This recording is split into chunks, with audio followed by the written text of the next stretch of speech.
UNPAVED, Sean Salisbury here. We're bringing authentic, real stuff to you.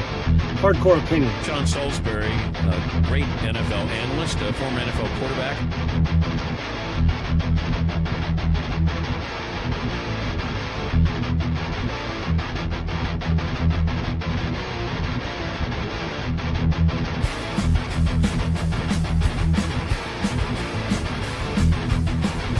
To me, Tom Brady is the GOAT because he's done more with less than any player at that position we've ever had.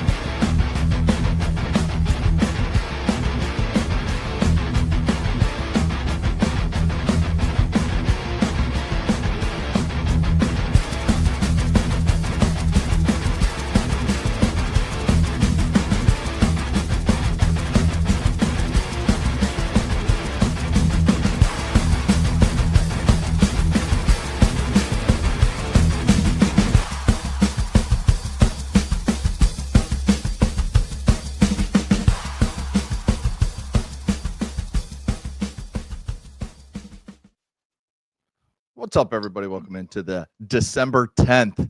It's Wednesday, already getting towards the middle of December, just a few weeks away from Christmas Day.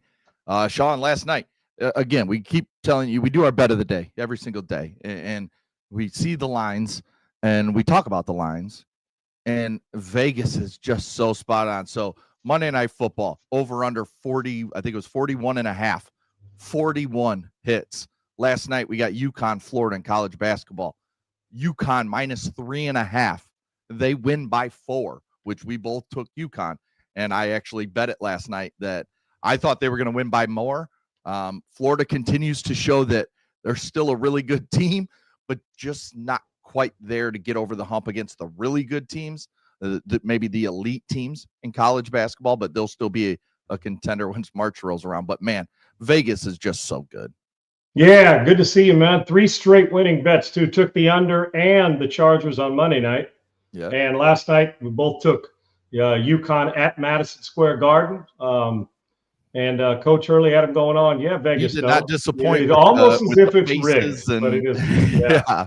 So, like I said, he's Chevy Chase in one of his Christmas vacation movies. Just all the facial expressions, just his are a little more angry than Chevy's are. So yeah. Love Coach Hurley. UConn's a player in this whole thing. It's going to be great when we head into the new year and conference play begins. But really good night of basketball, and we are on a roll on the betting side. So we are. Jump on in with us, folks. We appreciate We will it. have more. We will have our bet of the day to end the show. Sean, we got the winter meetings going on for baseball. It's not like it used to be 10 years ago when big things were happening constantly, but there's rumors of Scooble to the Dodgers. There's rumors of Kyle Tucker to the Dodgers. Edwin Diaz just signed with the Dodgers. The Dodgers do whatever they want. They have all the money to spend. It's insane. And if they get Scooble and Tucker to go with Diaz, I don't know. Just start the lockout now. Just start the lockout. If they want them, if they want them, they'll get them. That's one. 2 is you can't piss out of or talk out of one side of your mouth. Yep.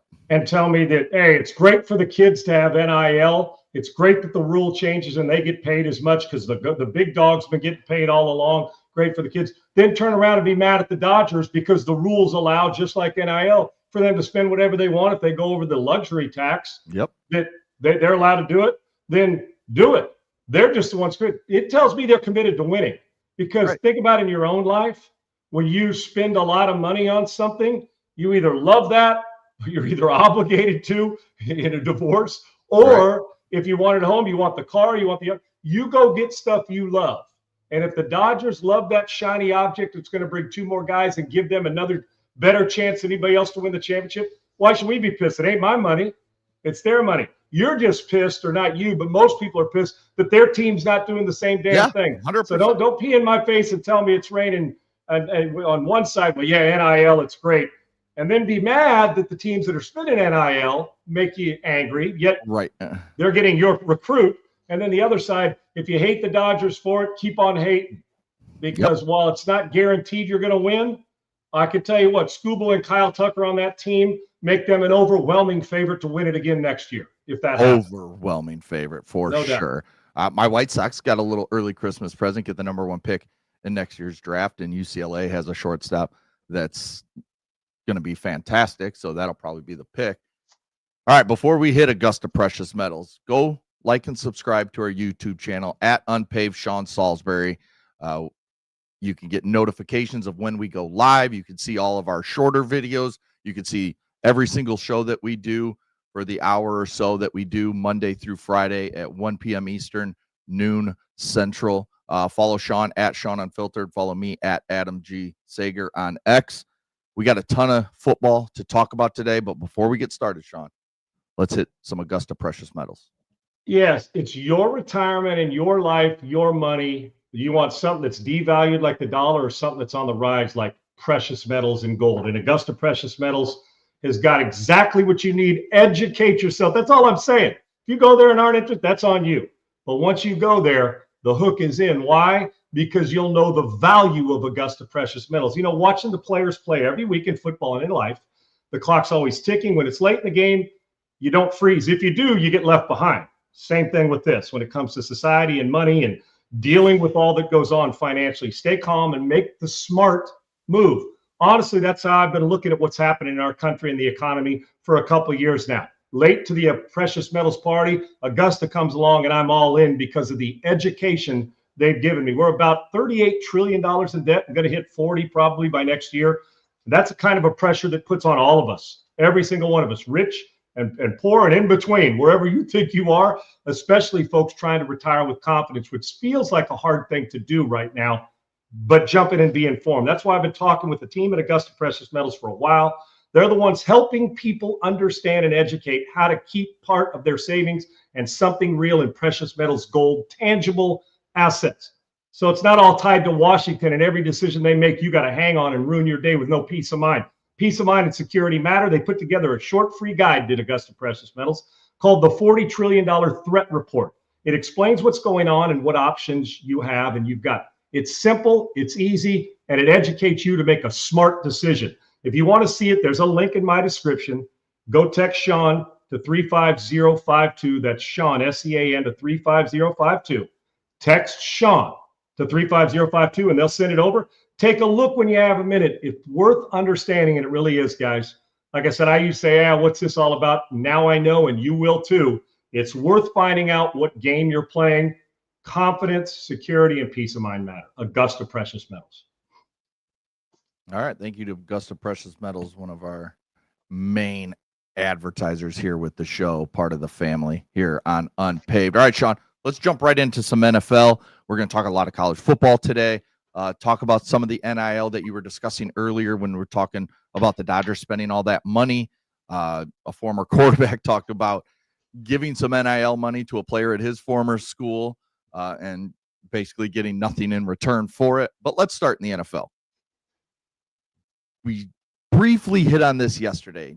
Do CJ Stroud and the Houston Texans have what it takes to win a Super Bowl? The answer today, offensively, have it? Yes. Are they at it? No. If you're asking me, if we start on the defensive side of the ball, there's not three teams in this league today that you trust more on defense than them. Going into this season, no question. Denver gets after the quarterback. You got the edge rushers in Houston that disrupt games. They're getting so much better in the interior. We can't bully them in the run game. Matter of fact, I'm guaranteeing you, they're thinking if our front five up front offensive line was as physical as the defense is in the front seven, we would be sitting here saying this team's different. Defense travels always in every sport. Baseball, pitching, middle infield, great defensive play. In basketball, if you'll defend and perimeter defend and contest shots, University of Houston in college, you'll have a chance to get to the Final Four every year. And then you got to have a few lucky things when you're scoring the basketball, and in baseball, football, same way. Think back to teams. Great defenses may get you there, but that's where the Houston Texans offense comes into play, Segs. Right. Think about the pieces. Marks has proven he's a gamer and a player. Offensive line at times getting better, but you saw last week when they had a little bit of extra push how it disrupts them, Segs, because quite frankly, Stroud made some really good plays in key moments. But when you're in single elimination football, it can't just be key moments. You got to sustain better play like their defense does. They got bullied. They got to stop getting bullied and get tired of the shit and step up. That's what offensively. Now, so defense, yes. Special teams, kicker, they've got good special teams. The key here is to establish, and you look at the pieces, Six, the tight end's been more relevant for them this year, which has been the position itself, which I think is huge. They've got a bell cow back now in Marks, no matter, I don't care, rookie or not. And he learned that from the great USC tradition. I'll just throw that in there, because I digress. Sure. Now, but we're not in the playoff. Anyhow, and then receivers. You see these young guys, Sigs. I'm sitting here thinking 2 years from now, what's it going to look like with these young receivers that are stepping up in Kirk, and then getting, hopefully, getting the full healthy slate going into next year. But we're not worried about next year. And Nico Collins is as big a monster as there is in the league. And you've got to feature guys like that. It comes down to this, Sigs. Can you protect the quarterback? And who will C.J. Stroud beat? Rookie C.J. Stroud, last year C.J. Stroud, in clutch moments this year C.J. Stroud, or C.J. Stroud. There's a lot of layers to him. I trust that he can make these throws, Sigs. I've seen it. But the question is, when is he going to get back to where game in and game out, starts fast, plays fast in the middle, and plays fast at the end? And I don't mean his mind moving fast. I'm talking about decision-making, getting through reads. Because he's got everything you want. Players respond to him. He's pretty damn poised. One thing I still need him to do, Segs, is get back to the patient, relaxed pocket presence he had as a rookie. He should be past that. He's healthy now. Davis Mills kept them in it by playing. Turn it back over to him. Because without Davis Mills winning a couple of those games, we're not talking about the Texans. I mean, I'm saying with him at quarterback. If it's going to be a stat that we put on the quarterback, then we got to give that backup some credit for doing his job, right? But Stroud's the man. But they're going to go as far offensively as he takes them. And with that, you got to drop your balls all the way to your ankles if you're Nick Caley, the offensive coordinator. As the season goes on, you can't get more defensive, because with the defensive head coach, what happens, Segs, is the head coach thinks 17-10, we'll take it. Kick a field goal, we'll play that way. Our defense will get stops. And I would understand why DeMeco Ryans would do that. Nick Caley, you got to have autonomy. Remove it, be smart, where you're not putting in a wildcat on a 2-point conversion, Cleveland. You're going to put it in C.J. Stroud's hands if that happens. But continue to expand as you move forward, because the defense can only pitch so much, Segs. When they get into the playoffs, guess what they're going to face? Josh Allen, Justin Herbert, Sean Payton's offense. You know what I'm saying? So there's going to be a different elevation. Defense travels. Offensively, to answer your question, they are not good enough offensively to play in February. They are good enough to get to January because the defense can take them there. If the offense gets within 75% of the defense, the Houston Texans in an AFC that we don't even know who the best team is, regardless of record, regardless of New England. Do you really trust that New England's beating Buffalo in the playoffs right now? Maybe, maybe not. But the Texans, to have a chance, have got to get close for their offense to match what their defense does. And it's not going to happen this year, but they got to creep up closer, Six. The playoffs and single elimination stuff can't scare them away offensively, or a coordinator. You got to put you got to put the pedal down instead of back it off. You can't put the brakes and gas on at the same time, because the brakes will always win. Right. Yeah, for sure. So yeah, it all really depends on that offense. I think right now in this AFC, you still look at, with Kansas City and Baltimore, let's just say essentially out of the playoffs, because that's what they are. It will be a new team. We don't have Cincinnati and Joe Burrow because of the injury. I mean, we're looking at the Buffalo Bills. Can Josh Allen and them finally have that sustained success in January to get them to February? That's something we're waiting to see. But like you said, the AFC is just not the same as we're used to, with Kansas City and Baltimore and Buffalo being near the top of the NFL. Speaking of that, let's jump right to. You know what it is, real quick, Segs? Yeah. You know what it is? I think there's certain pieces in the AFC. Josh Allen, when Lamar's going good, when the Miami Dolphins can play finesse football. I'm just picking certain parts. The NFC's got more substance from top to bottom. Yeah. So the AFC, they can match you piece for piece. The problem is, in Buffalo, if the piece doesn't play great, they're not winning. They'll hang. They just won't win. If the Stafford's running game is just going average, they're capable enough of using the passing game. They'll win still. Right. So that's my point, is getting to it. That's why we say about Pittsburgh. Pittsburgh have a few pieces whenever you finally saw the DK Metcalf show up last week. Yep. But they've got to sustain more consistency. So the pieces are good in the AFC. The soul is deeper in the NFC. Yeah, and let's look at Fox's latest NFL power rankings. When we look at this, they do have the New England Patriots at number 1 in their rankings. And then they have the Denver Broncos at 3. Then you have Buffalo at 7. And then you have Jacksonville at 9. So those are your AFC teams in the top 10 as it stands right now, according to Fox. But then you look at the NFC. You've got Seattle at 2, who they have as their number 1 team. I think me and you would probably flip it with LA, with the Rams, with Matthew Stafford, with the way he's playing, with what they did to Seattle a few weeks back by just beating their brains in. But Seattle's still a very good team. Mike McDonald has that team playing at a high level. And then you have the Packers, the Bears, the Niners, the Lions. You have those teams right in the mix. And then I think, you tell me if you agree with this, when I say you could even put the Seahawks, the Rams, the Bears, the Packers, and probably the Niners all in one group, and the Lions. Let's put them in that group as well, in my opinion. Then you have the Eagles. I think the Eagles are a tier down. Do you agree with that right now? The way they're playing and the way the quarterback's playing, absolutely. Here would be my top 10 as we sit, Segs. I am one. Listen, I know they know how to win, but they're showing reasons that they know how to lose as well now. Yeah. The last couple of games. Agreed. Completely. I would have the Rams from my visual. And it's not just the naked eye and visual and studying them. I'm also thinking about postseason moxie, who's been there and could handle pressure. I'm not talking about this week. I'm talking about late January to get to February. I'm only thinking, like when we're talking about the college playoff, I don't give a shit if you can win 1. I need you to win 4. Anybody can upset anybody. A 15 can beat a 2 in the playoff, but can the 15 roll through and win 6 of them in a college basketball tournament? That answer, more than likely, is no until somebody proves it wrong. Rams 1, Patriots 2, Seahawks 3, because right now I think Darnold's better than Bo Nix. I just do. I do too. Broncos 4, Packers 5. I'm going to flip, Segs, because of Josh Allen's presence.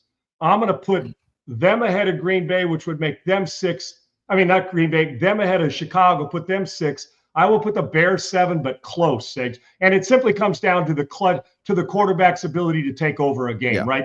Of Josh Allen. I would put Josh Allen above the Packers too. I think I would too. My concern is I still like Green Bay's defense better. Does that make sense? That makes sense. That makes sense. So, but it's 6 and 1/2 does the other. Yeah. 49ers at 8, and we haven't seen the 49ers play consistently their best football yet. I don't think, but injuries. But we can't make those excuses. I would actually, in a game, and I know I'm wrong because of the record, I like Detroit more than Jacksonville. I would have the Lions ahead of Jacksonville. I trust them more after having been there. And then I would put Jacksonville, then that Jacksonville, Philadelphia, Chargers, Texans. Think about this.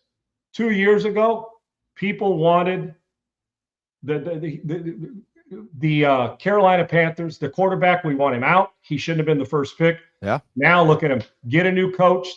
There's the Canals in there. Now they're sitting in the 14-hole top 15 ahead of teams that you would have said there's no way they're ahead of them. So once you get from 11, that 11 to 15 range, you can flip them any way you want, Segs, because all of them have a strength, but there's still a weakness. The tackles with the Chargers, right? The Philadelphia Eagles quarterback play. The Texans overall offense. The Carolina Panthers. I don't know, man. It's just, for me, it's like, do we really believe this is happening, right? I mean, that they're really doing this. And so you can go through that. But for me, and the Colts now with the weakness, you may be starting a 44-year-old. But they're, in my mind, the top 10, they're there. Jumble a few of them how you want. I would have the Rams ahead of New England at 1. I think the Rams being at 4 is too far down because they're consistent basis. They're as good as I've seen this year. And that quarterback right now is the MVP in Matt Stafford. Yeah, I don't want to spend too much time on this, but right now we have 8 teams with 3 wins or less in the NFL. Yep. And then you can add in a 9th team if you want to go with the 4-win Atlanta Falcons. What did JB and I do with that conversation, Segs, early in the year? Remember when JB came on? We said, and we've been saying it, this is bad. There's as much bad football as there is good football. And what you just said validates it 100%. Yeah, and I mean, real quick, just looking ahead, the New York Giants currently right now sit with the number 1 pick in the upcoming draft. And I think that would be amazing for the Giants to have that number 1 pick, to have that open coach sitting there, that job open right now. That would attract a lot of coaches to get that number 1 pick. Not because you're going to use it on Fernando Mendoza or Dante Moore or whatever. They're not using that pick on a quarterback. Jackson Dart's the starting quarterback. Trade it and get a decent little haul for Fernando Mendoza or Dante Moore from a team like Cleveland if they want a quarterback, or New Orleans if they want to jump up for a quarterback. There's a lot of teams that still need a quarterback, and they could be looking to trade up into that number 1 pick so they can select their guy at number 1. Agreed. Because with listen, I've seen enough of Jackson Dart that energy, he's 100%. Worthy of being the guy. I've seen it, and he's got enough skill set to elevate. What you do is you don't say that. You just put it up there and you leave it out there, and you force teams to say, we'll give you another number 1, we'll give you a number 2 and a starter. You can get 4 or 5 players with that number 1 pick, considering look at the shitty stuff at the back end of this power rankings, as we just talked about. So, and Mendoza's proven, again, go back and watch Mendoza play against Penn State the last drive. And if you had any questions, they'll be answered there. And then just look, he's got the number 1 team in the country right now, and a lot of it's due to the way he throws the football. So, Segs, and Leeds, the Giants are going to be in really good position to get a bunch of players, and whoever that coach is going to be will help validate that as well. Yeah, and Ian Ramos asks here, who do you all see the Texans draft? And the only reason I am answering this because we're so far away from the draft is it's easy. The best offensive lineman on the board. Whoever that is, that's who the Texans are drafting. 3 of them. You're going to continue to draft them throughout. Yeah, I'd focus as much as I could on offense sakes. The defense is pretty damn good. The back end is young. If you ask me, if there's a matter of fact, going into the draft, you don't even have to pine for them to do it. If they don't draft an offensive lineman, that's franchise malpractice. I can tell you that. 100%. All right. Switching over to college football, your guy, Ed Orgeron, was on, and he was just talking about, he was asked about the SEC paying players before NIL. And here's what Ed had to say about that. Back in time a little bit. We've had a lot of SEC guys on here. They've never admitted it, but we all know that SEC was NIL before NIL. Hey, I love that laugh. Look at we're way past it. Can we now just admit it? It's all good. Hey, you know what? They say, hey, coach, you've been out of coaching for a while, and how are you going to adjust that NIL? I said, well, it's a minor adjustment. And they said, what do you mean? I said, back then, we used to walk through the back door of the cash. Now we just got to walk through the front door of the cash. That's, of course, Ed Orgeron on with Bussin' with the Boys, Taylor Lewan and Will Compton. Everybody's always known it. It's just now they can basically openly talk about it because it now is legal to just give kids kind of whatever they want and get them, the NIL deal, quote unquote. And it's just insane how much we've changed in such a quick period of time since NIL became legal. He's not lying. I can tell you this. I know a teammate of mine that was offered 100 head of cattle to go play somewhere. I know I got a phone call, and I'm not going to – I'm past that point 35, 40 years. So what do they call it? The statute of limitations? Yeah. So I would say whatever we want. Coach is right. I can remember, and it's not arrogant, but as the number 1 recruit in the country, you'd be amazed at what they offered. But I can remember getting a phone call from an alum. Man, it wasn't at SC. I'd tell you the truth. I'm about to tell you a quick SC story, but that said, as long as you decide to come here at this school that called, and it wasn't an SEC school. So SEC ain't the only one that was giving money. Oh, no. It was all offered, college. No question. Offered, said, as long as you're here and the rest of your life, you'll never have to worry about a vehicle again. So it was expanded beyond my time at Southern Cal or wherever I was going to go in Southern Cal, because I promise you, as I said, it was not SC. But I will tell you what happened when I got to SC. By the way, Eric Dickerson, death penalty, that Lance McElhaney, Craig James would have never had to go through it if this was this time. Matter of fact, they'd have been applauded by it. They would have been at the forefront of NIL. Yes. And at this time, they lost the program. And then Lou Holtz would come on and say, yeah, they just went through the death penalty. They got like 7 players on the team. They're getting ready to play a number 1 ranked Notre Dame. a little nervous about this. They're 65-point favorites, and Lou was nervous that SMU was going to give them a game. But that's why Lou's a motivational speaker and been great for a long time. Segs, I'm at SC, and we were assigned alumni. They may still be. Well, when we get to Troy Aikman, we'll know now you're assigned an NIL guy, right? We were there, and to sell tickets, you'd at the beginning of the year then they went to the electronic tickets. We got caught for ticket scalping like everybody else should have, because what you do, they give you your tickets and you'd sell them to your alumni, all right? But when you played UCLA and Notre Dame or a big game like that, that was extra. They had to pay extra for those.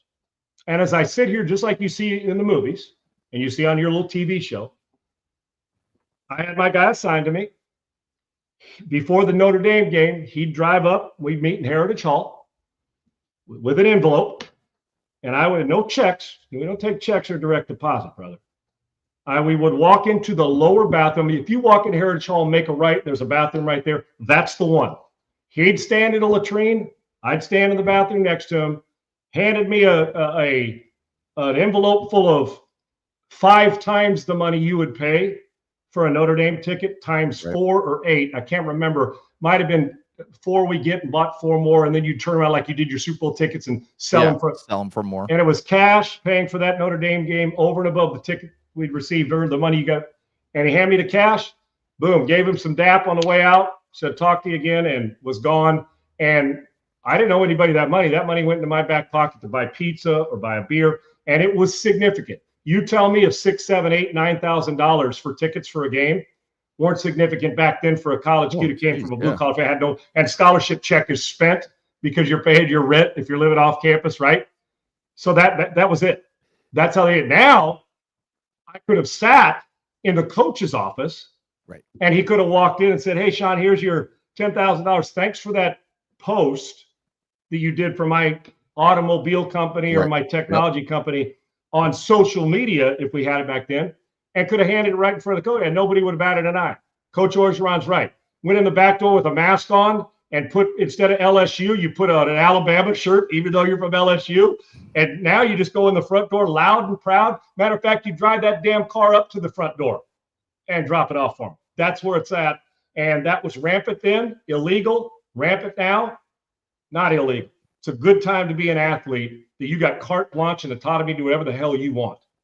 Those are true stories, and there's 1,000 more of them that I can share with you.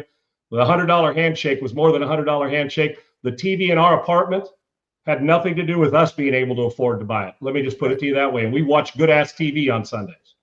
I just got word that the IRS has been listening, and they'll be, checking in with you soon. Well, the IRS better check the damn selves, because those some bitches are about to get banned anyway, and we're going to spend our life without having to pay any more federal taxes. So save it.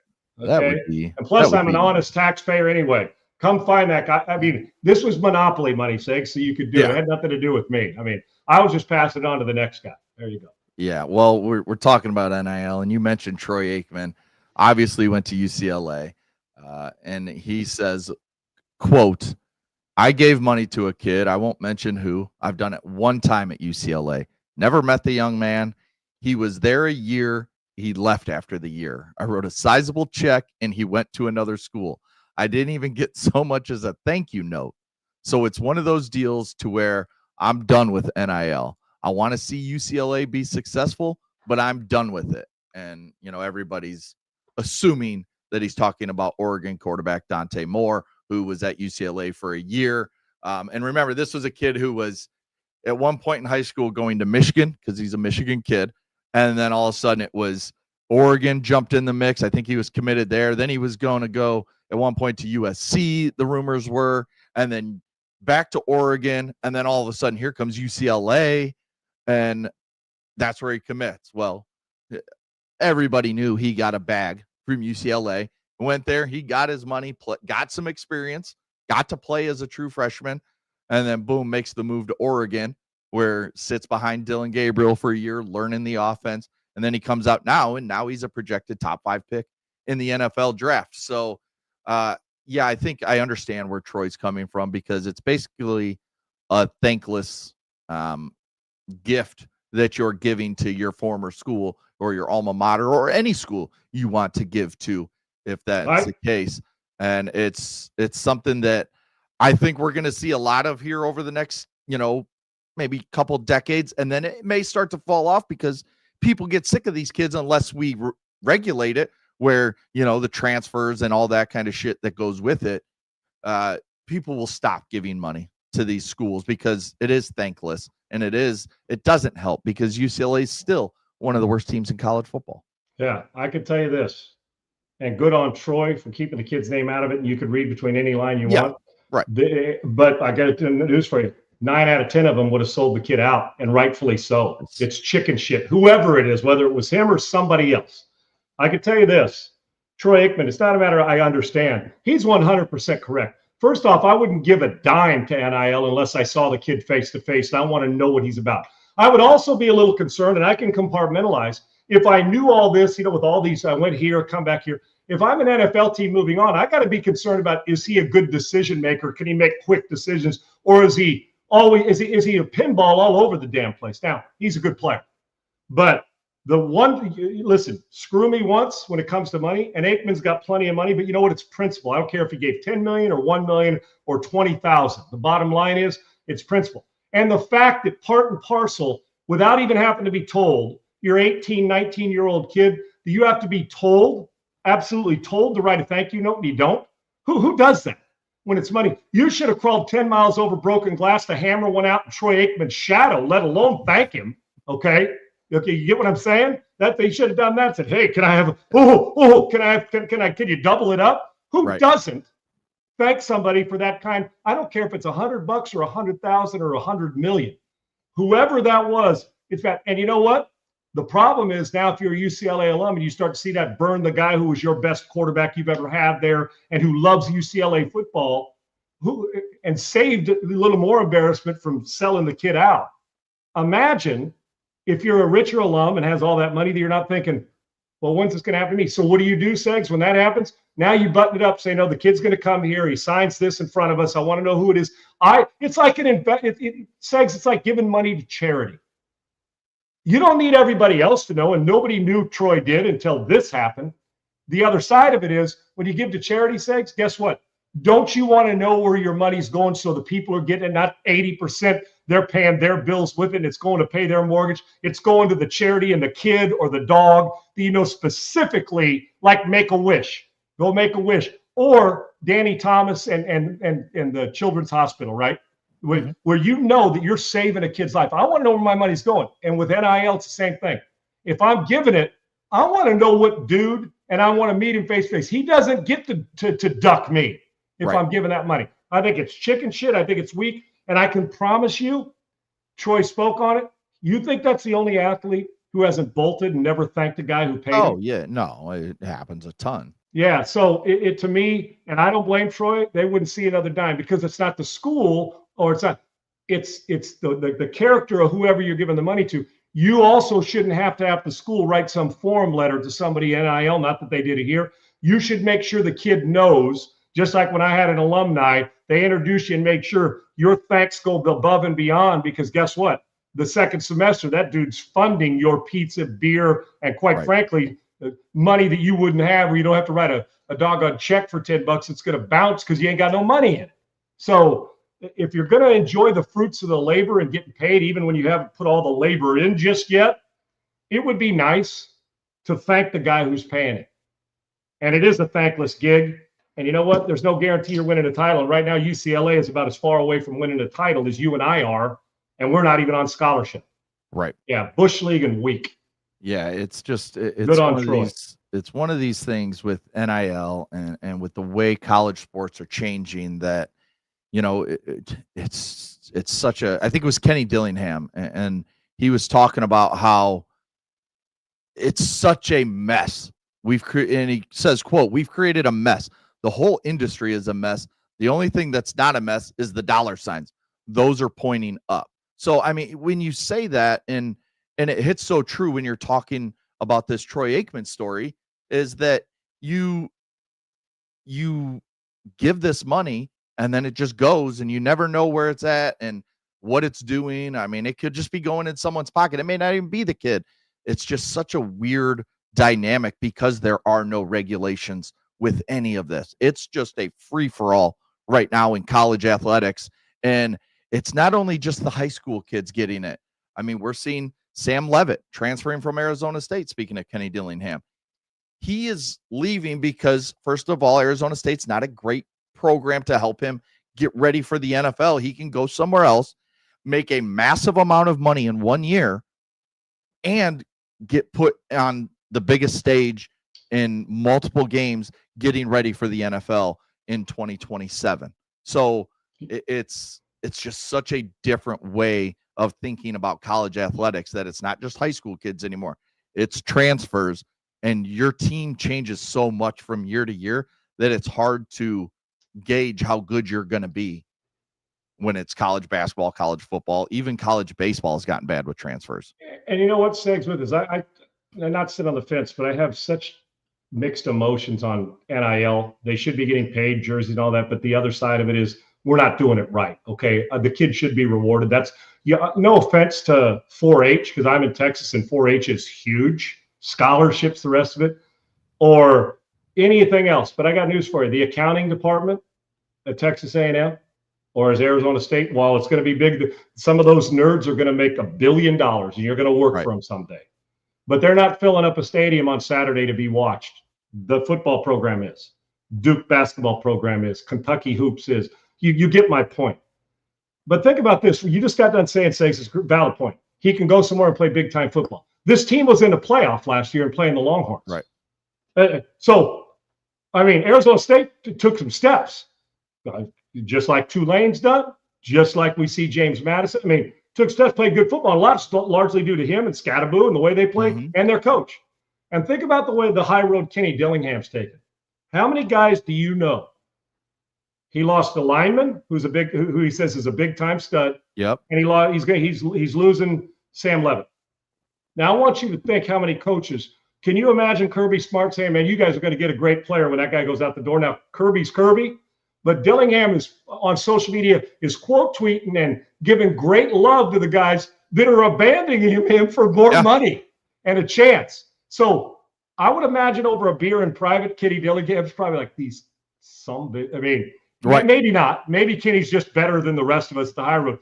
But I love the high road. It's just think about where we are.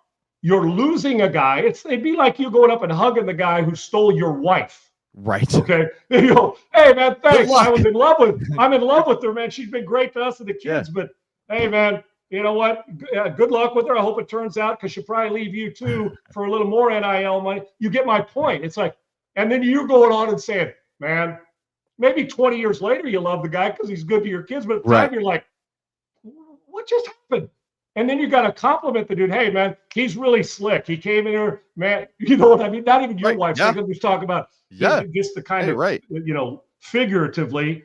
And then Kenny said they're saying, hey, man, he's going to be great. You're getting a dog. And of course.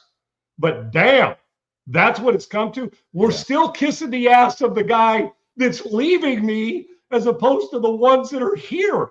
And listen, God bless Kenny Dillingham. And he's a damn good football coach. Arizona State's not going to be his last stop, even though that's where he went to school. Yeah. Kenny's got I'm pretty sure that was his alma mater. I think he went there as an undergrad. So Kenny, he's going to do fine. But I can tell you this, for all those that don't know about Arizona State, send your kid on a recruiting trip there. You may think differently about it. It's a good place. It's in a great area, and put some golf clubs in his hands, because it'll be fun things to do on days off. But there's a lot going on, among golf being one of them. Sakes. Yeah, but when it comes to Sam Leavitt and the transferring, think back 3-4 years ago, Jaden Daniels was looked at as an NFL quarterback like Sam Leavitt, maybe a 3rd, 4th round guy that could play his way into being a starter at some point in his career and has the talent to be pretty good.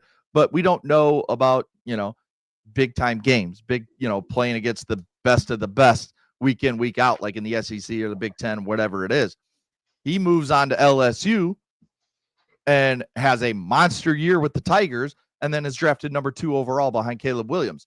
So I think that's where, and it's the same school, same coach. It's Kenny Dillingham. It's Arizona State. That's where Jaden Daniels left to go to LSU, and Sam Leavitt. And there's a chance that if you're Lane Kiffin, I would be all in on the Sam Leavitt Yes, the you were sweepstakes. I'm definitely trying to go get his ass too, and it ain't making the tampering once the call. portal's open. You Right. go openly, go get him, man. And Yes. so you may see a repeat of this with just a different coach at LSU, no doubt. And that's where I think in the end that the NCAA needs a new governing body.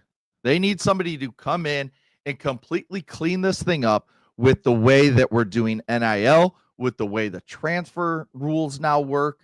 And it almost like I'm almost to the point where I think we just need to get rid of conferences, get rid of them all, and set it up more like a professional sports league where you have, let's just use AFC, NFC, and you just have half the country split, and then you have divisions, you could set them up however you want, and then we do it that way. And then that's how we have playoffs, and it works. And then you have the winner of the AFC play the winner of the NFC, and that's how it goes. I mean, you can figure it out however you want to figure it out. But the multiple different conferences, and it's just nothing's working right now. And the transfer portal outside of NIL is the biggest problem right now because it is a free-for-all. These kids are transferring every single year. I mean, we've seen multiple thousands of kids will be in this portal. Yeah, we've seen quarterbacks play 6 different places in 6 years. That's insane. And a great bunch of them. In the gig I am as the NSR guy, Segs, as a national football guy, you start looking into rules and statistics even deeper. A third of these guys are not going to have a place to go. They think they're going up. They're going to transfer down. Or have to go to a complete different division to get a chance to play, thinking there's going to be a spot. There's only so many scholarships you can have each place, and money that they're going to go. I will tell you this: you want a simple way to do it. The Power Fours break off and form your own governing body. The NC2A's power is in its ass right now. They don't have a whole lot of power. Yeah, they don't do anything. That acronym is no longer that's not powerful. You want to make it simple? Let those 4 go.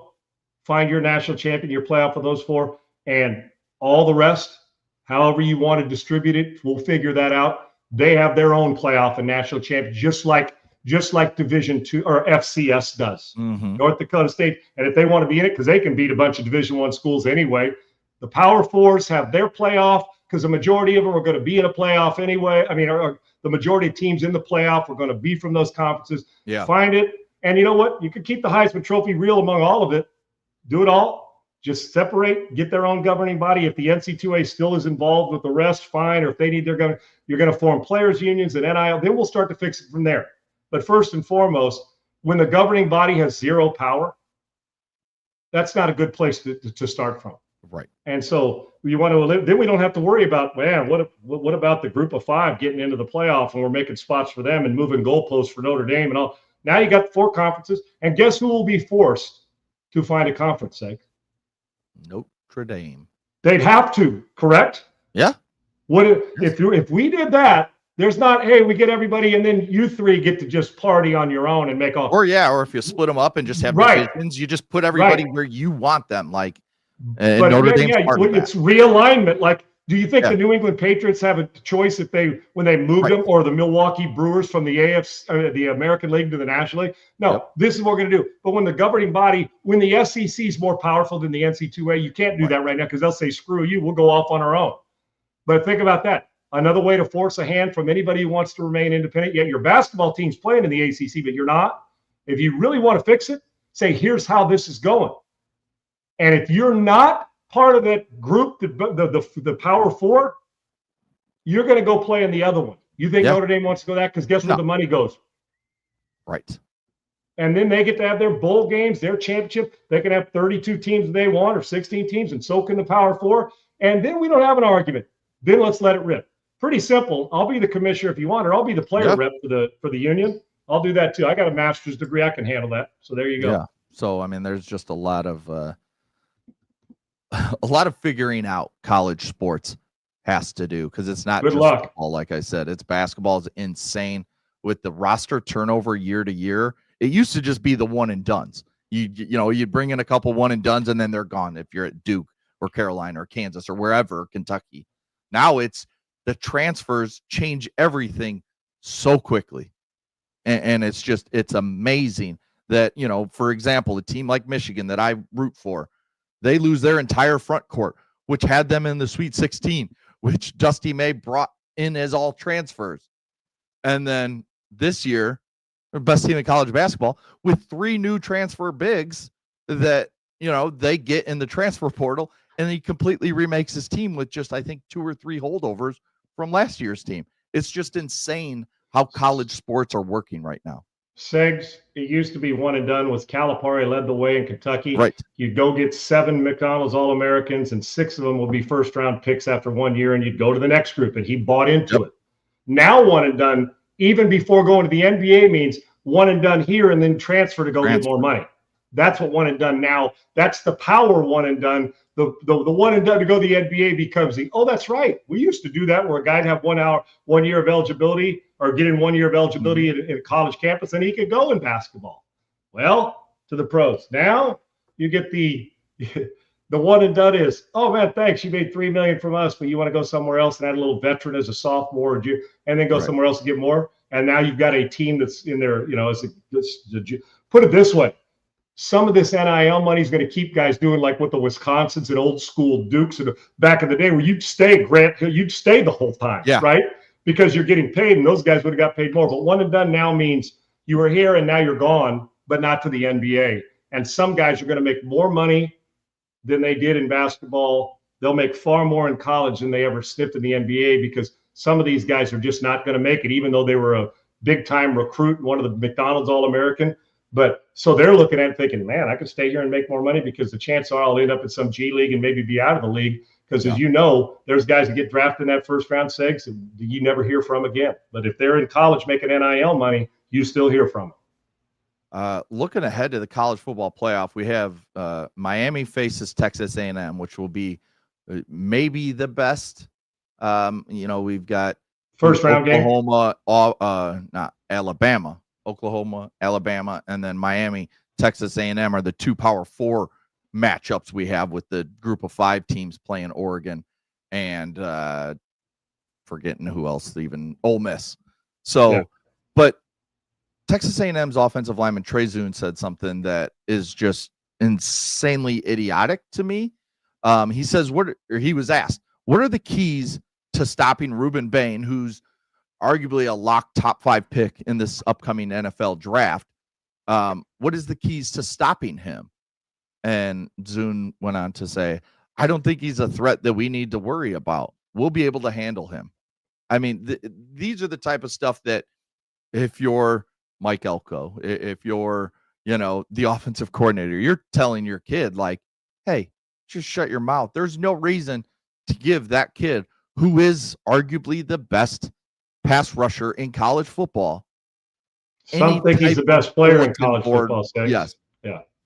Any type of bulletin board material to walk into this game and just look at you and say, I'm going to destroy you, because he has that type of potential when he's playing at his best.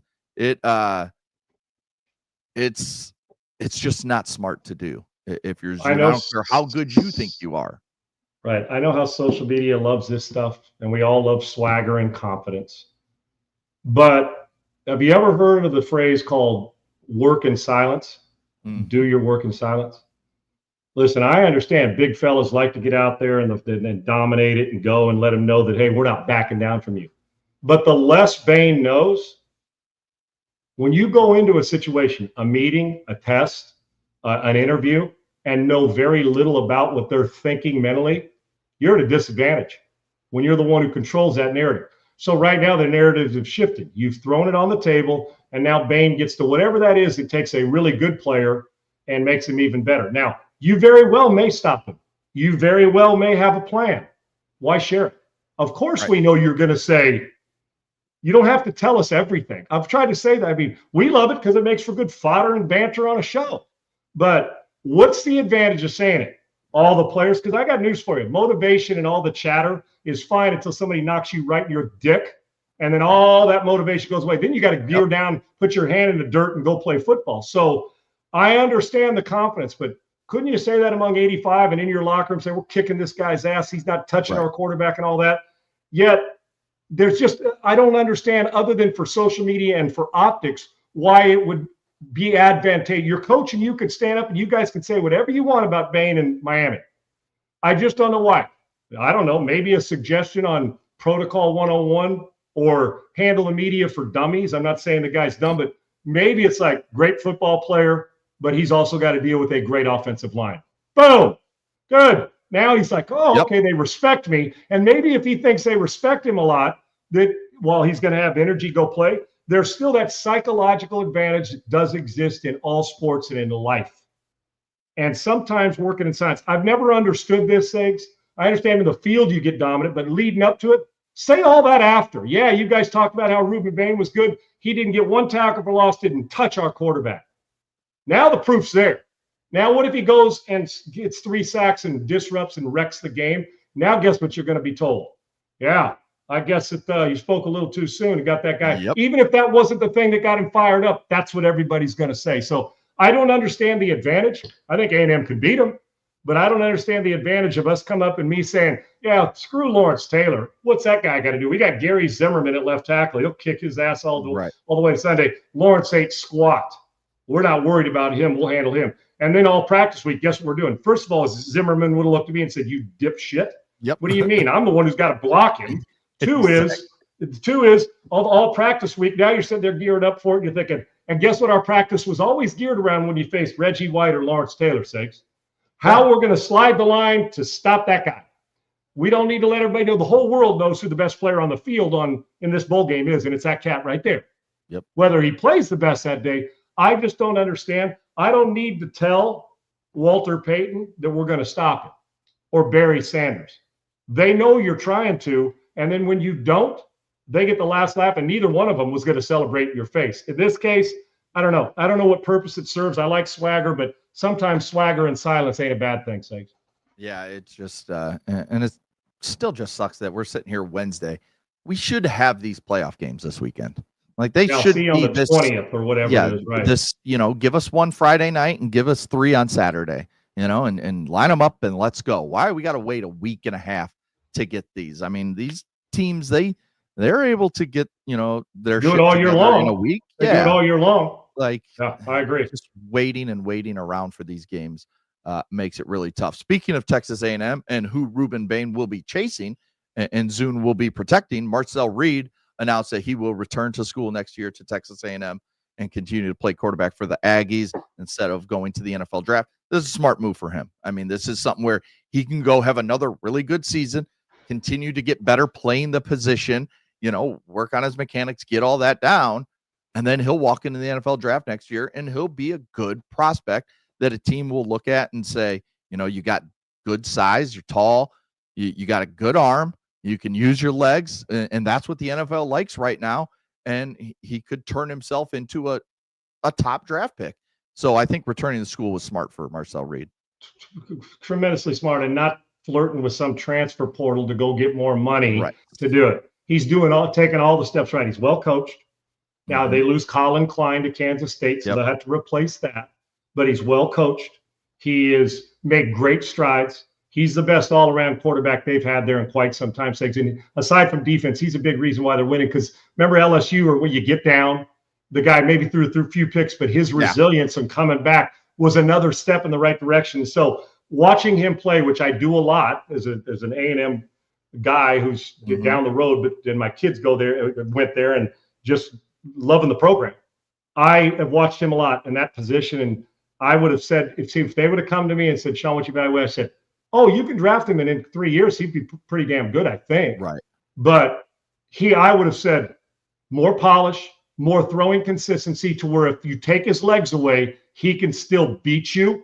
That's the next level for him, the consistent accuracy. I think this is wise, and he's primed, if his improvement and ascent continues, to be a first-round, big-time Heisman Trophy candidate and a first-round guy, because he's going to go in with a lot of momentum next year, Sakes, because I saw great growth in him, and I know A&M did as well. I think this is a wise move for a kid who stayed in school. I'm sure he's getting handsomely paid with NIL, but also who understands what the polish is needed to get to the next level and to perform there. Because nowadays, we're not sending rookie quarterbacks in the league that are first-round picks saying, see you in 3 years. We're sending them in and saying, we'll see you in August. You're the starter.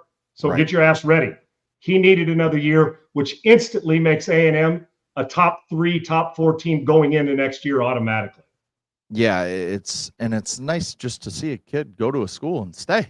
just No doubt. Just stay for 4 years, play quarterback. You get to play quarterback for 3 of them, and you turn yourself into a top pick, hopefully, if you're Marcel Reed, and a chance to win a national title. Yes, Thanks, with a 2 chance years to win a national title. Right. So, I No mean, doubt. good for Marcel Reed.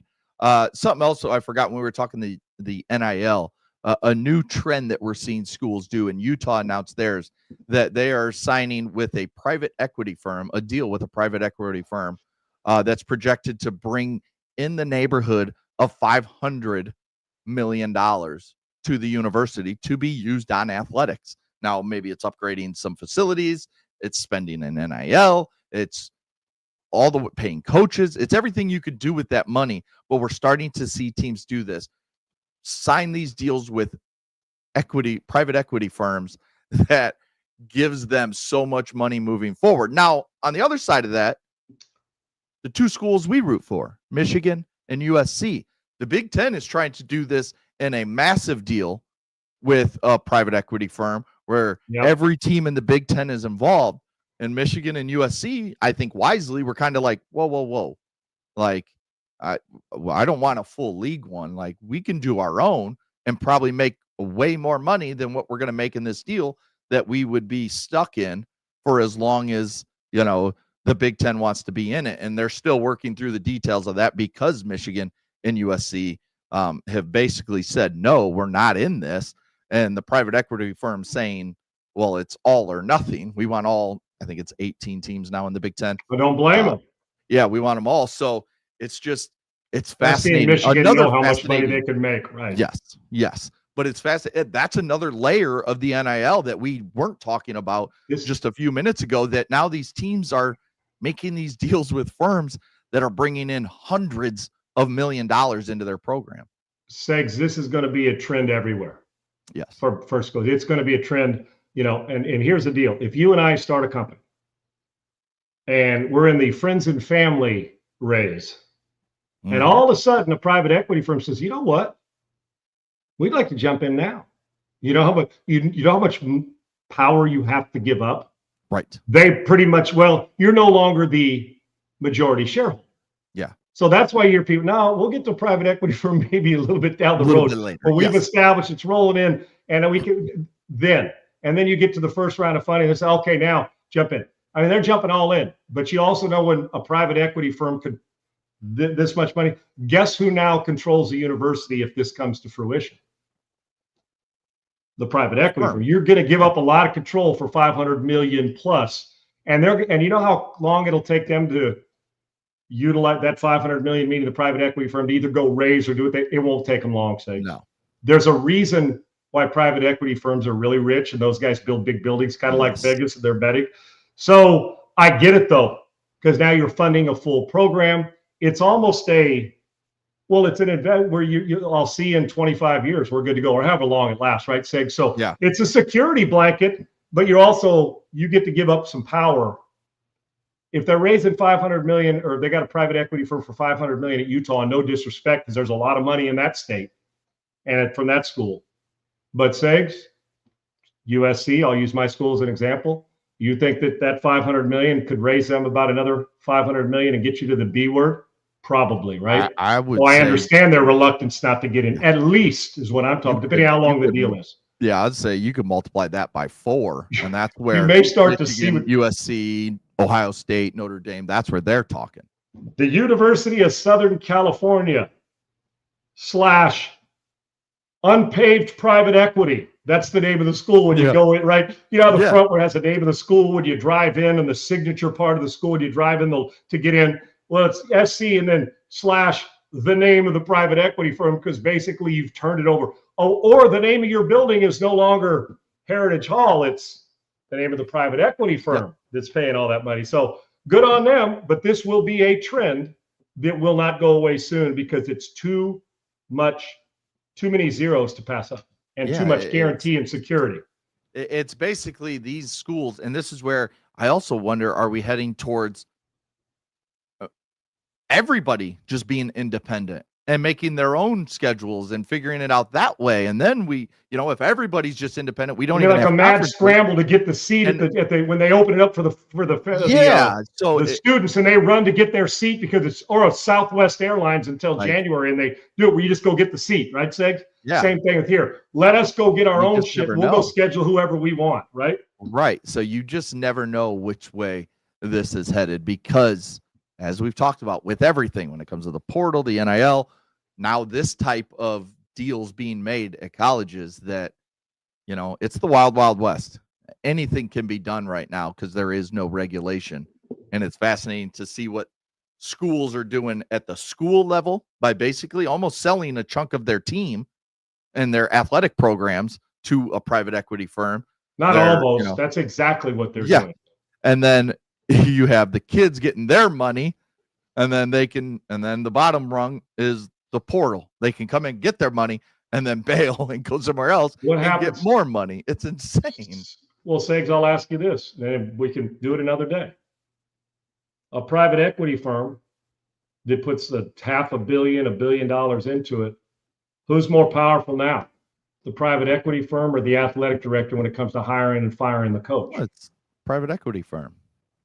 So you are giving away just like you would in the early stage of your company investment. The sooner you give to the private equity firm because they know you're desperate for money, the more you're giving away, and a lot of it.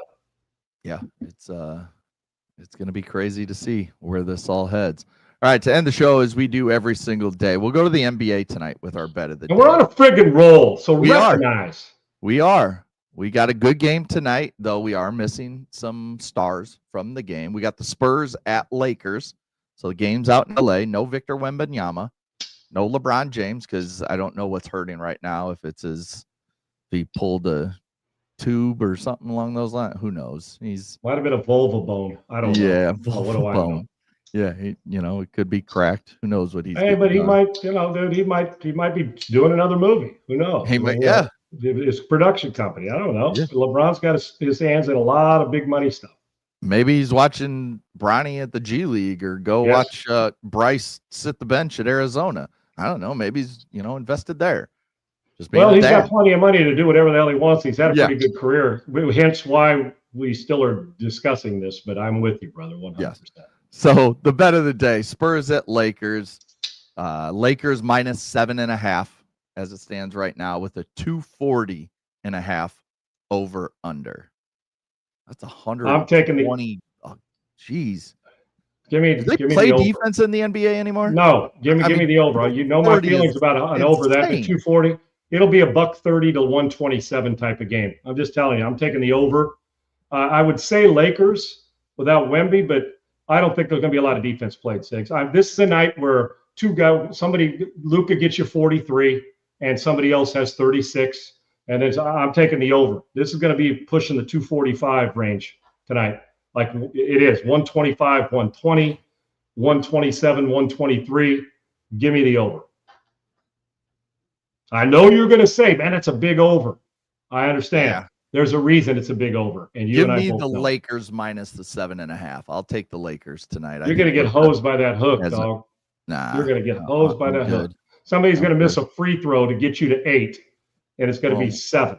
When it's 120 to 119 is the final score, and you're sitting 1.5 down. Sorry. Sorry. I like my odds better. I don't see a lot of rim protector on San Antonio. I don't see Lucas scoring 40. That's anywhere. I'm with you. I saw a video today of a call from. This was probably the 70s in the NBA, where a guy coming in, he gets the ball and takes 1-2 and goes up for a jump shot, and he's called for traveling. Oh yeah, and then 4 now. Yeah, and then it cuts to Giannis starting a step in from half court. He takes 2 dribbles and 9 steps to get to the basket and finishes at the dotted line in the circle, and it's not traveling. And it's just an amazing play by Giannis because he's so good, but yet the rules have changed so much. It's just you saw the 70s. What kind of nut hugger shorts were they wearing? Oh, they were short. Yeah, like if you had any bit of length, you were showing. Let's put it that way. Yeah, or you wrapped it around your waist like a drawstring. Right. Yes. I mean, I wouldn't know. Well, I wouldn't know the experience of that, but just maybe. I mean, I'm talking about just from watching hoops, Eggs. So, I'm just talking about watching hoops, But man, I imagine that made a lot of people horny back in the day. Those shorts. Oh yeah, those. Oh, I'm sure the ladies love that. Yeah, they were. But maybe when you don't know, like when we were wearing them in high school, because I wore them in high school, maybe you thought they were hot. I don't know. And I go on the golf course and I see some of these high school kids now wearing 5-inch inseam shorts. Yeah, that's that you can read the date on the dime in the back of their thing, their ball marker, the quarter. But I'm like, yeah, how's that comfortable? I know they're stretchy now and there's great stretchy shorts, but I look back and I think, what a brutal look. What a bad look, man. It's just crazy. The nut huggers, man. You bring them back and they'll sell. Yep. Yeah. Oh, we've gone from the nut huggers to, with the And One mixtape in the Fab Five at Michigan with Chris Webber and Jalen Rose and Juwan Howard. They started the baggy shorts, below the knee, and then One took it further down to the shin. Yes. And they're just oversized. And now we're awful. Trending back, because look at LeBron. Go look at LeBron in 2003, 2004, his first couple years in the league. His shorts are huge. Now go look at his shorts with the Lakers this season and last season. They're tiny. They're going back towards the nut hugger, and in a few years, it feels like we're going to be at the nut hugger range. Oh I don't get it. Just those baggy. I mean, it's true. It's like, and to go back and look at the suits, like when Jordan got drafted, it was like throwing a tent on top of you. The suit would hang down below, like low thigh, just like above the knee, the suit jacket. And Dustin, you're right. It had nothing to do with white boy or not, because I didn't wear this drawstring. Mine was a necktie because I spent a lot of time in suits. But otherwise, I digress, Eggs. I just needed to respond to him. Sure. White boy is what it is. But you're right, Seggs. We'll get back to John Stockton and Larry Bird, white boy shorts soon, and Dave Bing. Honestly, where and because it's cheaper material to make too, Seggs. So I guess less short equal less money that the apparel company. Maybe I'll make them with my unpaved apparel, nut huggers, and that's what they'll be called. Yet they charge $140 for less material now. I'm going to get you mine for $100, Seggs. Okay. Take that up. Same good material, but I'm going to lowball the other companies that are forcing you to spend too much money. There you go. All right, when we come back tomorrow, we're going to be talking more football. We'll start looking ahead to the weekend and what we got in the NFL. We got teams fighting for playoff spots, especially in that NFC. It is so jam-packed in there of really, really good teams that we discussed in our Fox Power Rankings that came out today that, who do we look at and who do we like moving forward? Who's going to get left out? Maybe we can ask that question instead. Which of these teams are going to get left out of the NFC playoffs, and how many wins could they have? Could we see an 11-win team get left out of the playoffs? I think you're going to get an 11-win team possibly in the NFC miss out. The chances are very, very real. All right, we'll be back tomorrow at 1 p.m. Eastern, noon Central. Thanks to Triple E. JB back in the mix tomorrow. He'll join us. Okay, tomorrow. Coach JB will also join us tomorrow. Thanks to Triple E. Laura Bailey, as always, are behind the scenes making this show look and sound great every single day. Please like and subscribe to the YouTube channel at Unpaved Sean Salisbury to get all the notifications of when we go live Monday through Friday. Have a good night, Sean. We will see you tomorrow. Peace. Unpaved Sean Salisbury here. We're bringing authentic, real stuff to you. Hardcore opinion. Sean Salisbury, a great NFL analyst, a former NFL quarterback.